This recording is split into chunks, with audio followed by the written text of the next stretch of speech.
Masterizer. Sanibona igama le-movie yethu yango-2018 Open 24 Hours. Imovie siyiqala ngowesifazane igama lakhe uMary owayezo-aplayela umsebenzi egaraji elithela upetrol ngesikhathi ekhuluma nomnikazi walelo garaji igama lakhe u-Ed. U-Ed wayichazela uMary ukuthi badinga umuntu ozosebenza ishift yasebusuku eqala ngo-10 iziphele ngo-6 ekuseni. Ngokuleli garaji lalakhiwe lodwa endaweni engasondelene nemizi futhi yayingasondelene nedolobha, ayengamaningi amakhastoma ayefika ebusuku. Amakhastoma ayenokufika kuleli garaji ebusuku waba abalimi noma abazingeli ababejwayele ukufika ey'ntathakusa. U-Ed wabona kwi-application form kaMary ukuthi uke waboshwa uMary une-criminal record ngesikhathi embuza ukuthi wayeboshelweni. uMary wayitshela u-Ed ukuthi wayeboshelwe ukushisa i-boyfriend yakhe uJames. Ethi uMary kuyimanje lowo James oyi-boyfriend yakhe udonsa udili kajele. Ethi uMary yena wakhishwa 2 weeks ago ngeparole. Ethi uMary parole officer yakhe kuyiyona ebesebenza iparole yakhe iyona emxhumanisa nalo msebenzi ukuthi awuthole, ngenxa yokuthi uMary ufuna ukuqala impilo yakhe kabusha futhi uyathembisa ukuthi ngeke aze akwenze okurong. U-Ed wadecide ukumqasha uMary ngesikhathi ethi uyakholelwa ukuthi kukhulu okwenziwa uJohn. Wajabula kakhulu uMary ngesikhathi ebonga ku-Ed ngokumnika umsebenzi. uMary watshelwa u-Ed ukuthi angaqala kwakhona namhlanje ebusuku ngo-9:30. u-Ed watshela uMary ukuthi omunye umsebenzi wala ekhaya igama lakhe uBobby osebenza ishift yasekuseni uzomfundisa yonke into ekusetshenzwa la ekhaya uMary. uMary wayejabule yongena emotweni kamngani wakhe uDebbie wamxoxela izindaba ezimnandi zokuthola umsebenzi. uMary watshela uDebbie ukuthi uyimisela ukuthi asebenze kanzima noma iholo lingekho kahle. uDebbie wahambisa umngani wakhe uMary la yahlala khona. uMary sengenile endlini siyathola ukuthi wayi-hallucinate izinto ey'ngekho, enesifo sokuba delusional, abona into noma ingekho kube ngathi khona. Wabona engathi ubona le boyfriend yakhe ayishisa le kuthiwa uJames eboshiwe, ithotsharish omunye umuntu wesifazane zimbulala ngesando phambi kwakhe.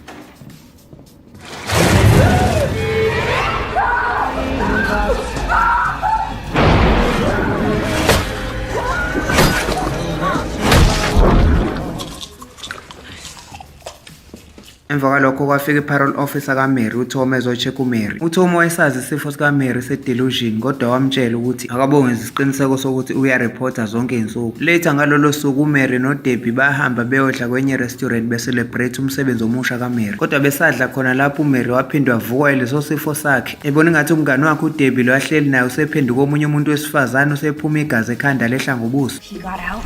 I doubt he could even walk. You weren't okay. Hey, are you sure you're okay? uMary watshela umngani wakhe uDebbie ukuthi akayeke ukucabanga kakhulu izinto esezadlula, afocus kulezi zinto ezintsha, kakhulukazi lezi iy'ndaba ezimnandi zokuthi usethole nomsebenzi omusha. Ebusuku bangalelo langa uDebbie wahamba nomngani wakhe uMary semhambisa emsebenzini wakhe omusha. Bafika lapho egaraji, umsebenzi we-day shift uBobby owayelinda uMary waqala lapho uBobby wamkhombisa emfundisa wonke umsebenzi noku-operate i-cash register. uBobby wahamba eseyolanda okhiyeba sesitolo ngesikhathi uDebbie ethenga i-6 yotshwala ezohamba nabo, watshela uMary ukuthi uzofika ekuseni before 6 azomlanda. uDebbie wahamba eseye emotweni yakhe kodwa wathi engena nje emotweni kwavele kwaqhamuka umuntu wamhlasela.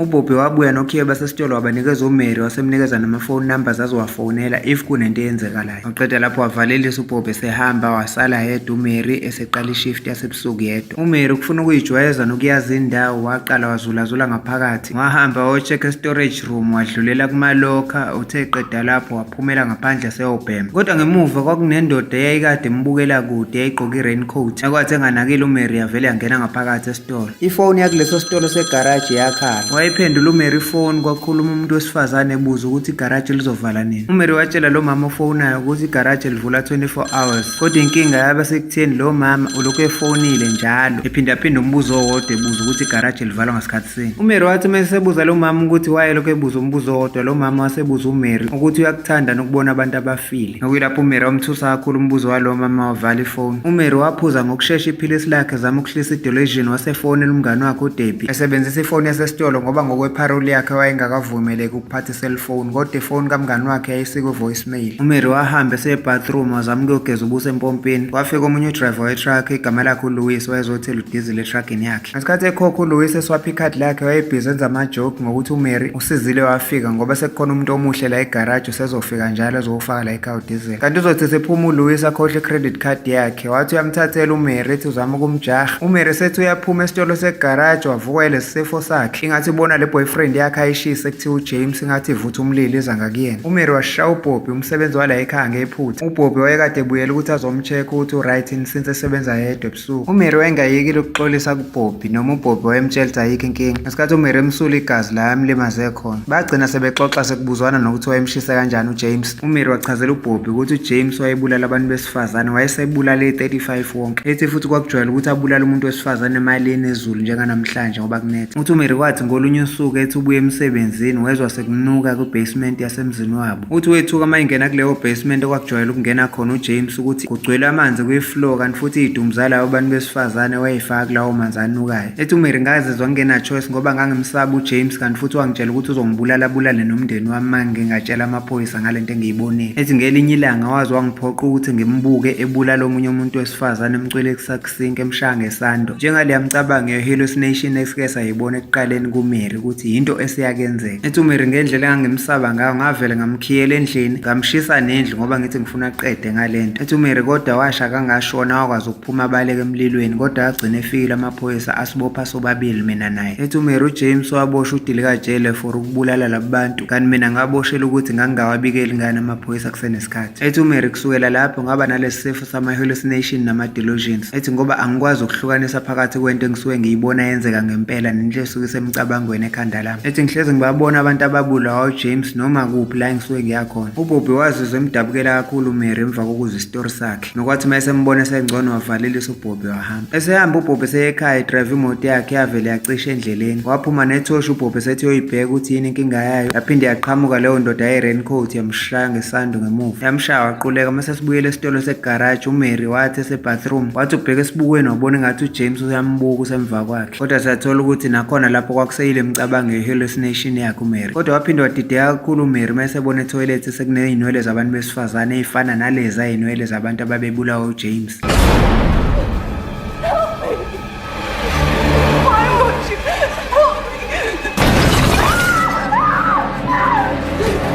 uMary wayesathukile wabuyela phakathi egaraji ngesikhathi i-parole officer yakhe uTom esezombheka. Nokwathi uTom esahambile uMary wasala waphinde wayibona futhi le ndoda ye-raincoat kwase kumcacela kodwa ukuthi kwase kuJames. Ngesikhathi uJames etshela uMary ukuthi bona bobabili bayafana ngoba naye uMary beku-enjoy ukubona abantu befile. Nokwagcina sekwenza uMary sedideka naye seyitshela ukuthi uqinisile ngempela uJames ukuthi ubeku-enjoy ukubulawa kwabantu kanti uMary wayedidiswa uJames wayemfaka leyo nto emqondweni. uMary wayengasawazi umehluko phakathi kwento eyenzeka ngempela nento eyenziwa umcabango. Wavala amehlo nowaseqeda ukucimeza mayesevula amehlo wabona lo muntu oyesephambi kwakhe sekuwumuntu wesifazane. uMary wabona lapho ukuthi lo muntu wesifazane ome phambi kwakhe yilo kade lokhu emfonela isikhathi eside embuza ukuthi uyaku-enjoya nokubona abantu abafile. uTom wayekade sesetoilet wabuya lapho wahamba lo muntu wesifazane. uMary wasala edidekile ukuthi kwenzakalani. noTom watshela uMary ukuthi ngoba uyambona ukuthi uright uzobuya ambone. wavalelisa uTom wasala uMary sadidekile ukuthi kwenzakalani. uMary wathi ubuka ku-security camera wabona imoto kamngani wakhe uDebbie ipakwe eduze kwe-petrol pump. wahamba wathi uyayibheka wayethuswa imessage yayibhalwe ngegazi kwi-windscreen. imessage yayibhalwe ukuthi uMary waye-enjoya lento ayibukayo. wethuka lapho uMary wabuyela ngaphakathi esitolo kodwa uMary wethuswa ukuthi uma esengena ngaphakathi esitolo wabona i-TV iyi-on. esethuswe ilokho uMary wahamba eseyongena ngaphakathi ebathroom kanti uzothuswa ukubona umngani wakhe uDebbie elimele noBobby beboshelwe ey'hlalweni. khona lapho uMary wethuswa yilo mama esebuyile futhi lo mama wakhombisa uMary isithombe sendodakazi yakhe eyayibulawe i-boyfriend kaMary uJames. lo mama waseka uMary ngommese esandleni. lo mama wayeqhubeka nokublame uMary ethi naye kube yi-fault yakhe ukuthi kufe indodakazi yakhe ngoba kamripotanga uJames emaphoyiseni kusenesikhathi. lo mama waqhubeka nokuthotsharisha uMary kaze wafika uTom wayesebuya naye wadubula lo mama.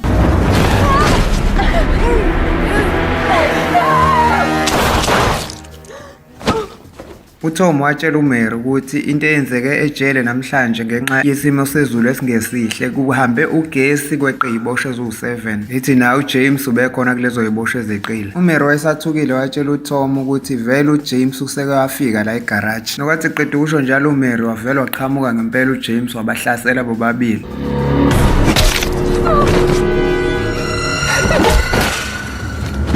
uMary wathi uma ephapha emequlekeni wabona ukuthi uboshe ndawonye noTom noBobby noDebbie.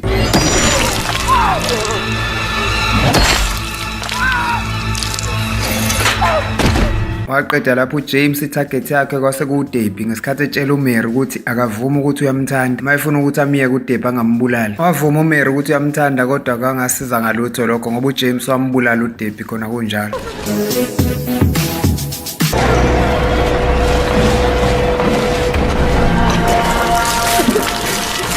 Wathi uJames esethula ithi umlilo kwaringa idoorbell yasemnyango. Siyathola ukuthi kwakudriver we-truck uLouis uyayibuyela ukuzothatha ikhadi lakhe alikhohliwe. uJames wabopha uMary wamqinisa before aye kuLouis. Esehambile uJames uMary wanyakazisa kakhulu lezi indawo aboshwe kuzona ukuthi ize ixege. uMary waqaqa noBobby. uBobby watshela uMary ukuthi akathathe naso isibhamu sika-Ed emkhombisa ukuthi siphi. Udriver we-truck uLouis wangena ngaphakathi esitolo efuna uMary for ukuthi amnikeze i-credit card ayikhohle ekuqaleni. Kodwa uLouis wasola ukuthi kukhona ongahambi kahle mayebona kuchitheke negazi phansi. uLouis wakhipha iselfoni yakhe wafonela amaphoyisa watshela ukuthi awaphuthumi la igaraji ngokushesha. Waqeda lapho uLouis wahamba eseyobheka ngemuva ngaphakathi esitolo. Kanti uzoba nebhadi uLouis ngokuthi babeyitshela ukuthi uJames uMary badubula uLouis wayengenacala becabanga ukuthi uJames.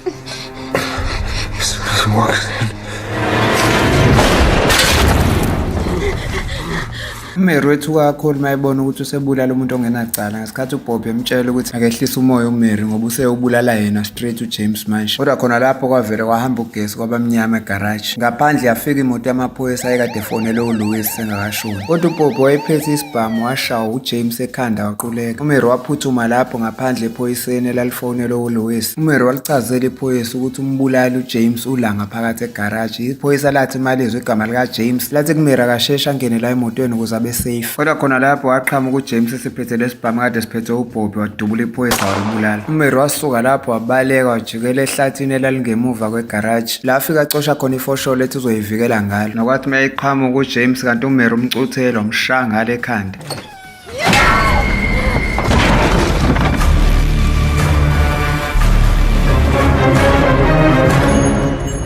uMary wabaleka waphindela ngaphakathi esitolo sasegaraji la abona khona ikhanda lenyamazana elihlobisa odongeni. uJames wangena ngaphakathi esitolo segaraji esephethe isando esikhulu engayekeli ukukhuluma etshela uMary ukuthi bobabili babedalelweni ukuthi bathandane. Kanti uMary uzoqhamuka uJames enganakile amhlabe ngezimpondo zale nyamazana kade eyithatha. uJames ngendlela elimele ngayo wathi uzama ukuyikhipha lezo zimpondo esiswini wehluleka kanti isigcina uzoshona kodwa wathi before ashone watshela uMary ukuthi uyamthanda.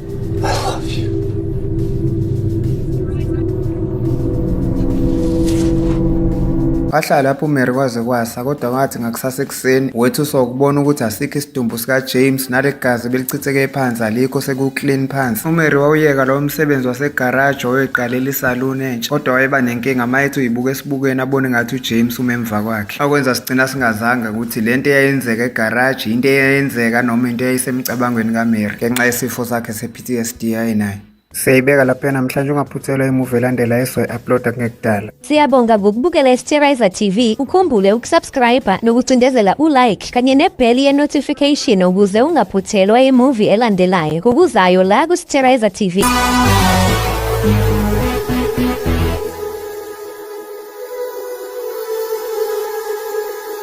Sterizer TV.